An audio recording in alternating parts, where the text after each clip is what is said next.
Self driving transport ലോക ചലഞ്ചിന്റെ 4ാമത് edition പ്രഖ്യാപിച്ചു. Driver ഇല്ലാ വാഹനങ്ങളുടെ വികസനത്തിനായി ദുബായ് റോഡ് ഗതാഗത അതോറിറ്റിയാണ് ചലഞ്ച് സംഘടിപ്പിക്കുന്നത്. $30 ലക്ഷം ഇത്തവണ സമ്മാനത്തുക.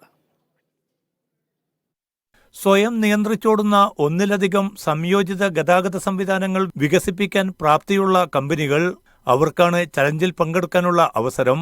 സ്വയം നിയന്ത്രണ ടാക്സി, ബസ്, ഡ്രോൺ, ജലഗതാഗത വാഹനങ്ങൾ, ചരക്കുവാഹനങ്ങൾ, വ്യോമഗതാഗതം എന്നിവയിൽ ഏതെങ്കിലും 2 വികസിപ്പിക്കാൻ മത്സരത്തിൽ പങ്കെടുക്കുന്ന കമ്പനിക്ക് സാധിച്ചിരിക്കണം.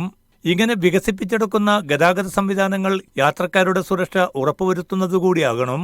ഒന്നിലധികം കമ്പനികളായോ ഒറ്റയ്ക്കോ ചലഞ്ചിൽ പങ്കെടുക്കാം. കമ്പനികൾ വികസിപ്പിക്കുന്ന വാഹനങ്ങളുടെ പരീക്ഷണ ഓട്ടം സംഘടിപ്പിച്ചാണ് വിജയികളെ തെരഞ്ഞെടുക്കുക. ഫൈനൽ റൗണ്ടിൽ പ്രവേശിക്കുന്ന കമ്പനികളെ ഒക്ടോബറിൽ പ്രഖ്യാപിക്കും. 2025 സെപ്റ്റംബറിൽ നടക്കുന്ന Dubai self driving transport world ചലഞ്ചിൽ വെച്ചാണ് അന്തിമ വിജയികളെ പ്രഖ്യാപിക്കുക.